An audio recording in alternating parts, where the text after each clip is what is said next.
Faith, kakain ka na ba?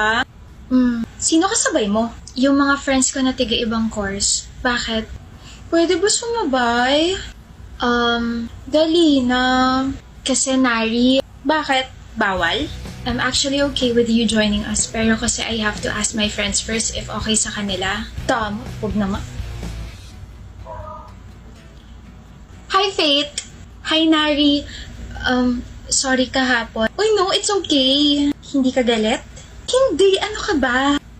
Sige. Faith? Bilang pambawi sa pag-reject mo sa akin kahapon, ilibre mo naman ako. Bakit? Kasi di ba hindi niyo ako sinama sa lunch niyo kahapon? Nakakatampo. Ilibre mo na lang ako. Hindi ka galit pero nagtatampo ka. Sabi ko naman sa'yo, di ba, I have to ask my friends permission muna. Ayaw mo ako ilibre? Di naman sa ayaw, pero kasi I don't think we're close enough para ilibre kita.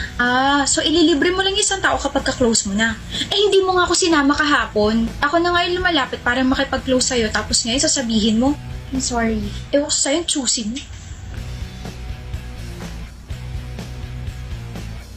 Kakainis. Init na naman ang ulo mo, Nari. Ito kasing si Faith, damot.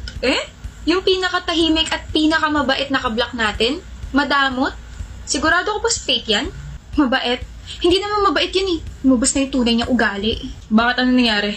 Dalawa kasi yung nangyari. Una, gusto ko sumabay sa kanya kahapon sa lunch, pero kasama niya pala yung mga friends niya tiga-ibang course. Tapos syempre, nagtanong ako kung pwede ba sumama, ganun-ganun. Sabi ba naman, tatanungin niya muna yung mga friends niya kung pwede. Tapos ito pa, kanina lang to nangyari ha. Sabi ko, bilang pambawi sa ginawa niyang pag-reject sa akin kahapon, kailangan niya akong ilibre. Sabi ba naman, hindi kami ganun ka-close para ilibre niya ako? Pangit na ugali. Diba, nakakalat talaga siya. No, Nari, sino ka ba para ilibre niya? Ano? Tama naman siya eh. Hindi kayo close para ilibre ka niya. Ang kapal naman ng mukha mo, Tay. Oo nga, hindi ka ba nakakaramdam ng hiya tapos ngayon kung ano-ano yung mga pinasasabi mo tungkol sa kanya? What about yung pagtanggi niya sa akin kahapon? Ay nako, hindi ka kilala ng mga friends niya. They have plans tapos bigla kang susulpot doon? O sige ganito, okay lang kay Faith na sumabay ka sa kanila. Pero hindi mo ba naisip na baka maging uncomfy yung mga friends ni Faith lalo na at hindi ka naman nila kilala? Kinakampihan niyo ba siya? Oo, Nari. Kasi sa ugali mo ngayon, ang pangit-pangit mo ka-banding. Hindi ka lang napagbigyan tapos sisiraan mo agad yung tao? But we're friends. Kaibigan mo nga kami. Kaibigan mo kami na hindi tinotolerate yung ganyang pag-uugali mo. Tara na nga. Ay nako. Hindi kampihan niyo siya. Pag-plastic niyo.